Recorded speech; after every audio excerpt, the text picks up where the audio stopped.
their own ideology. Then we have this requirement that teachers will be judged by value-added assessment. And they're doing this because they want to identify and fire bad teachers. There was a report that came out from the Economic Policy Institute last summer, signed by most of the nation's leading testing and accountability experts, saying someday this might work. It's highly inaccurate, highly unstable, and they recommended against using it now on any large scale. If value-added assessment had the promise and actually the reality of creating dramatically better schools and higher performance, Tennessee would be the highest rated state in the nation. Tennessee's been doing value-added assessment now for 20 years. If you look at the NAEP scores, it's right in the middle. You know, wonderful state, love Tennessee, right in the middle. Value-added assessment has not transformed the schools of Tennessee. And Massachusetts, which is #1, has not been using value-added assessment. What's happened as a result of this furor about judging teachers by test scores is that the Los Angeles Times foiled the LA school district, got the test scores of 6,000 teachers, and then created its own ranking, decided which teachers by its metric were effective and which were ineffective, and then put the whole list online. It was filled with inaccuracies. Almost every testing expert in the country said it was wrong. The only person who seemed to think it was a good idea was Arne Duncan. Right now, the same thing is happening in New York City, where Rupert Murdoch's New York Post has foiled to get the test scores of 12,000 teachers and plans to put them online. The union has it in court, says this is highly inaccurate. There's lots of evidence that it's inaccurate, that it's unstable, et cetera. And a lower court judge ruled that it didn't matter how inaccurate it was, the public has a right to know. This will destroy the reputations and careers of many teachers. It will demoralize teachers. These value-added ratings, with all of their inaccuracies and all of their instability, exist. They should be part of a personnel file. Principals should be able to review them as part of a large body of evidence about teachers, but they should not be made public. This is wrong.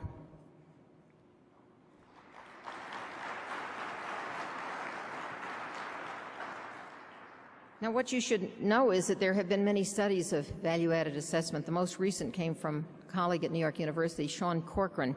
He studied the value-added program in Houston and in New York City. And he said this, as everyone else has who studied them in any depth, they're inaccurate and they're unstable. Teacher will get a big gain one year, not the next year, because the composition of the classroom has a large impact on the value-added scores. And this huge margin of error is reflected in, he gives an example.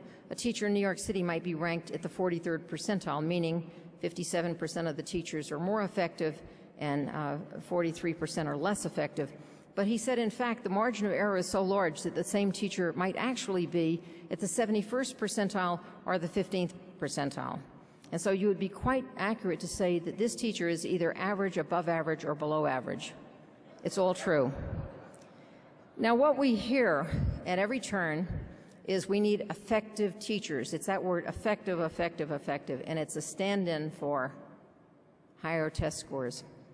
I was last week at the inaugural meeting of a new parent organization, which is created through networking, internetworking, and there was a parent activist from Seattle who got up and said, I don't want an effective teacher for my children. I don't want an effective teacher for my children. I want an inspiring teacher. I want a brilliant teacher. I want a caring teacher. Do you have any measures for that? No, we don't. So then we come to another part of Race to the Top and what it's incentivizing, and that's merit pay. What you should know about merit pay is that it has been tried again and again since the 1920s. It has never produced better results.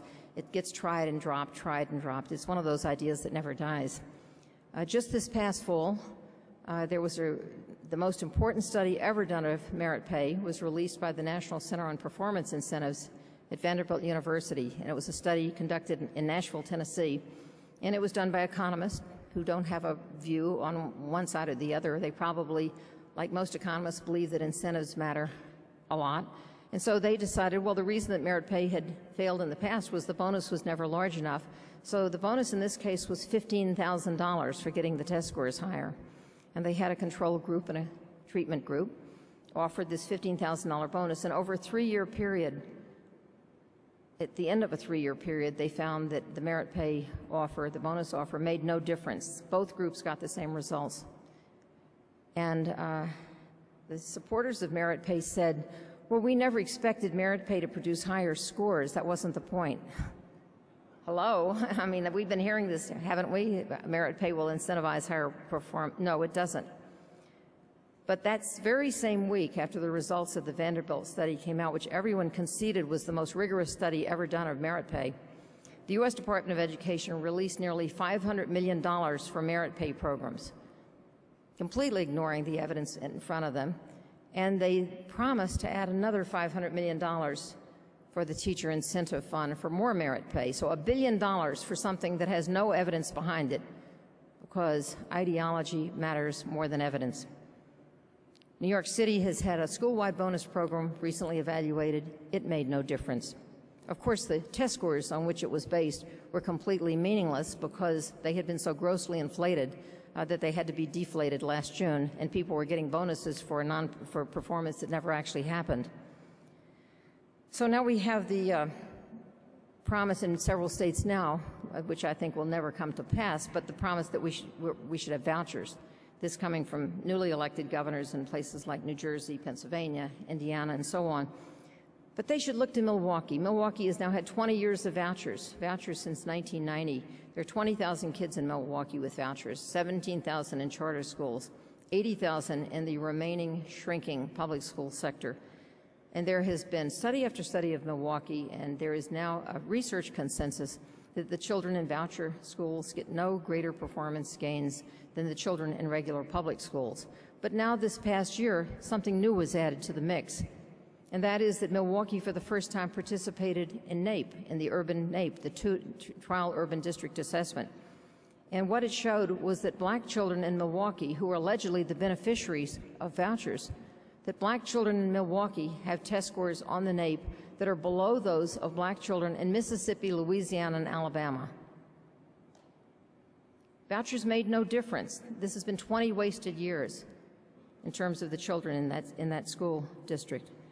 The corporate reformers believe that incentives and sanctions will fix our problems. They believe that privatization and accountability and deprofessionalization will introduce efficiency and innovation into the schools. They talk about data, they talk about evidence, but I conclude from all of the evidence that they don't care about evidence, only when it agrees with them, and they find precious little that does agree with them. The one thing they will not talk about is poverty. They say, again and again, poverty is just an excuse. They say it doesn't matter if children are homeless. It doesn't matter if they're hungry. It doesn't matter if they are in need of medical care. They say it doesn't matter if children miss school because their family is falling apart, or if they're living in neighborhoods that are blighted by crime and unemployment and decay and high rates of incarceration. They're wrong. They're just plain wrong.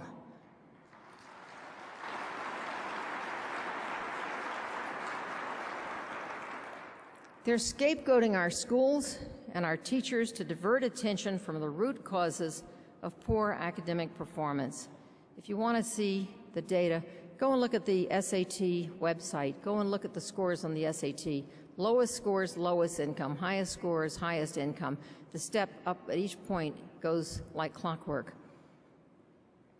Society cannot afford to neglect the basic needs of children and families. Today, more than 20% of our children are living in poverty, and the number is going up. This is a national scandal. It's a national disgrace. In Finland, the world's highest-scoring nation, less than 3% of the children live in poverty. Poverty matters. It has a huge impact on children's readiness to learn when they enter school and on their motivation and their attitudes. The corporate reformers say of anyone who opposes their agenda, "Oh, you support the status quo." They're the reformers. Anyone who disagrees with them is against reform. You have no solutions, they say. They say this about me. And I say, I oppose the status quo. The status quo is No Child Left Behind. We've had 10 years of it. It hasn't worked. It's failed.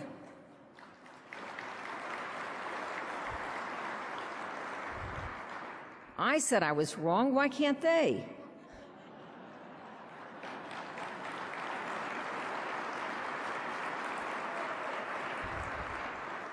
We have to change direction. We've had a national strategy of testing and accountability and shaming and bonusing and punishing for at least the last 10 years, even longer, and we now know that it doesn't work.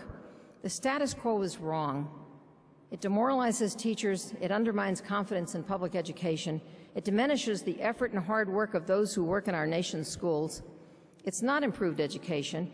It will not help it will not help children become innovators, imaginative, and creative, as President Obama wants. And we're also seeing so many attacks on public education in state after state where class sizes are rising to unimaginable levels, where teachers are being laid off, where experienced teachers are being laid off simply because they are experienced and the teacher wants, and the district wants to shed the burden of expensive, experienced teachers. And there is an agenda that we can pursue. There are better ways to improve schools, but none of them is a silver bullet. So many of the corporate reformers come from Wall Street. So many of them come from the tech sector, and they're accustomed to doing something that gets fast results. They can come up with a new technology that revolutionizes the computer or the smartphone or whatever gadget we have at our hands. They can come up with an idea that produces millions in profits, millions in profits overnight. They have the transformative idea. It works for them. But we don't, in education, have that kind of a transformative idea because we're not working with dollars, we're not working with computer chips, we're working with children.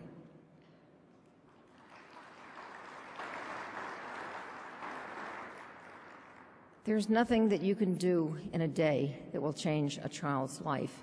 You have to work at it day after day. You have to be consistent. You have to be there for them. You have to have proven strategies that will work over time if given time and resources. Children are educated one child at a time, one day at a time. There are no great leaps forward. We have no Mao in education. We know that early childhood education works. It's expensive, but it works. Study after study has demonstrated that children do better in school and in life if they have the nurturance and support that they need in the years from birth to 5.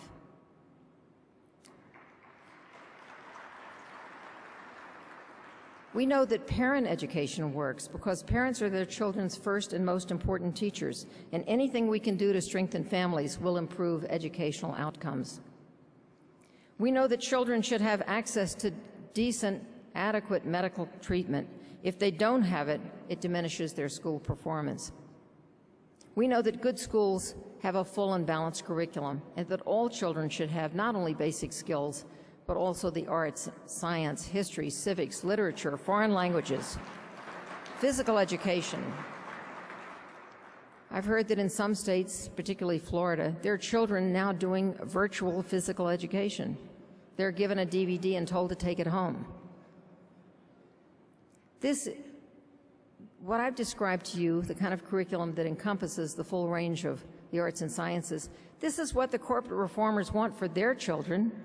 This is what we should want for all children, especially those whose families lack the resources at home.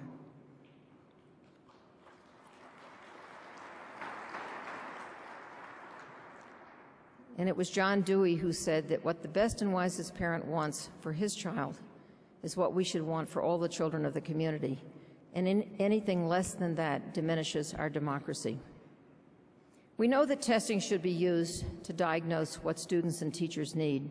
And testing is important. I'm not putting down testing, but I am putting down the use of testing to hand out punishments and rewards because that corrupts the tests themselves. When tests are used to identify what needs fixing, they're constructive. When they're used for bonuses and sanctions, then everyone loses sight of what matters most, which is good education and healthy, well-developing children. High-stakes testing sacrifices innovation, imagination, and creativity. We know that we need well-educated teachers, and we need to change our methods of recruiting and preparing and supporting teachers. Teaching should be a respected profession and not a revolving door for bright amateurs.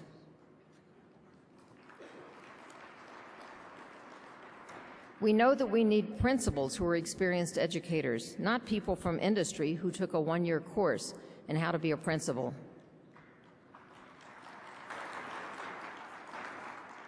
If principals are the ones, and they are, to make the evaluations of teachers, they need to know more than data. They need to have the capacity to go into a classroom and see how a teacher's doing and to provide the help to support the teacher so that the teacher can become better. They need to be able to go into a classroom and know what good teaching is and be good teachers themselves.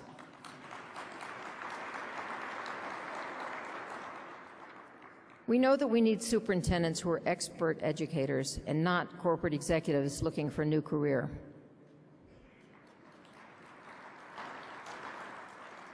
It is the superintendent who will make major decisions about curriculum and instruction, personnel and policy, and if it becomes necessary to make cuts, it is a wise educator who will know how to make the cuts hurt least so that children's needs are protected.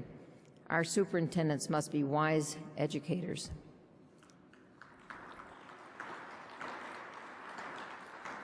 Now, what I have described to you as an agenda for change is something that may sound banal because it's so common sense, because it's proven, because it works, and also because this is what high-performing nations in the world actually do. None of them is privatizing their public schools. None is dismantling their education profession. Instead, they're recruiting the very best candidates into teaching and giving them the training, the education, and the support that they need to succeed.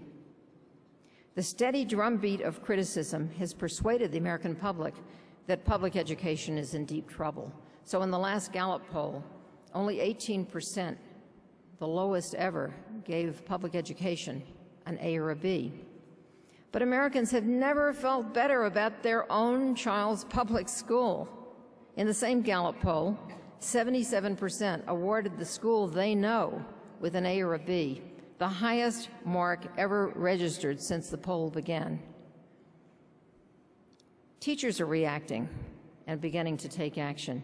Some of our nation's very best teachers, the teachers with national board certification, have organized a march on Washington for July 28th to 30th this summer. They've established a website, which they call SaveOurSchoolsMarch.org. These are not the bad teachers. These are not the teachers who are worried about being fired. These are our best teachers. They are tired of the endless teacher bashing. They don't want to give up on public education, and they know what's at stake for our nation. We're at a historic turning point, and I say this advisedly as a historian. The future of public education and the profession of education hangs in the balance. Important decisions will be made in the months and years ahead in Washington, D.C., and in your state capitals. Write to your elected officials, meet with your elected officials, meet with business leaders, meet with civic leaders, bring them into your schools, bring them into your classrooms, reach out to your community, get their support, tell them what you know, show them around your schools, let them walk in your shoes, write letters to the editor, write to blogs, blog yourself, speak up, stand up for public education, stand up for children, get involved, stay involved, make sure that what we do is right for our nation, for our children, and for our democracy. Thank you very much.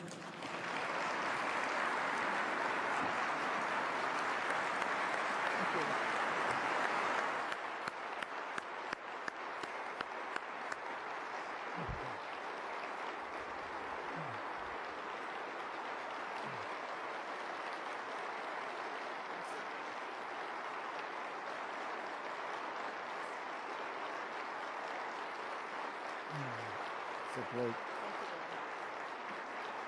Diane, I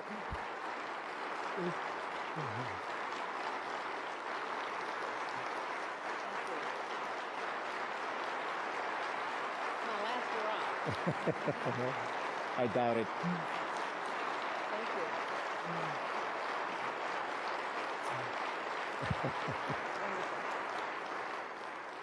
We sincerely hope, Diane, that the next time you come to talk to us, that you feel free to speak what's on your mind. Thank you so much. Another hand for Diane Ravitch.